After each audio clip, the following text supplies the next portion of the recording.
స్వస్థతకు ముందు పాపక్షమాపణ జరగాలంటే పాపక్షమాపణకు ముందు రెండు ఉన్నాయి. పాపములు ఒప్పుకొనుట, మారు మనసు పొందుట.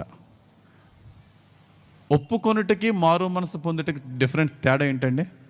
Confession and repentance. పాపం నేను వ్యభిచారం చేశానండి, ఒప్పుకోవడం. ఇక ఎన్నడూ వ్యభిచారం జోలికి వెళ్ళనండి, మారు మనసు పొందడం. అర్థమైందా? రెండు జరగాలి పాపక్షమాపణకు ముందు. కమాన్, 7 స్టెప్స్ ఏంటి? నెంబర్ 1, వాక్యాన్ని వినుట. 2, విన్న వాక్యాన్ని బట్టి విశ్వసించుట. 3, విశ్వసించిన వెంటనే నువ్వు మొట్టమొదటి చేయవలసింది నీ పాపములు ఒప్పుకొనుట. ఒప్పుకున్న తర్వాత నువ్వు దేవుని దగ్గర అడగవలసింది, మారు మనసు పొందేనయ్యా, మరలా దాని జోలికి వెళ్ళనయ్యా అని అడుగుట. ఆ అడిగిన తర్వాత 5వదిగా పాపక్షమాపణ. 5వది ఏంటి? ఫర్గివ్నెస్ ఆఫ్ సిన్స్, పాపక్షమాపణ. ఆ తర్వాత 6వది దేవుడిచ్చే బహుమానము స్వస్థత. అప్పుడు 7వది రక్షణ. అర్థమైంది? అర్థం అవ్వలేదు? చెప్తారా? 7 స్టెప్స్ చెప్తారా? ఇక్కడ ఎవరికన్నా స్వస్థత కావాలంటే మీ దగ్గరికి నా దగ్గరికి మీరు వస్తే దొల్లి ప్రార్థన చేసి మీకేమవుదాం?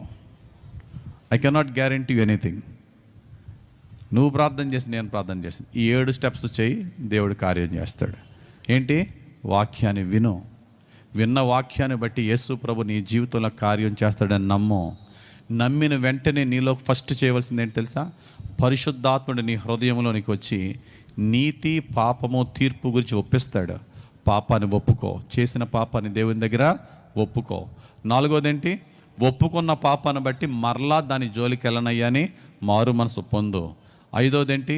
ఆల్రెడీ చేసేసిన పాప శాపము నా మీద కొట్టివేయి ప్రభు అని పాపక్షమాపణ అడుగు. ఆ తర్వాత కడుపులో నొప్పి ఉందండి, బుర్రలో నొప్పి ఉందండి, కాల్లో జబ్బు, ఏ జబ్బు ఉందో ఆ జబ్బు అప్పుడు చెప్పుకో.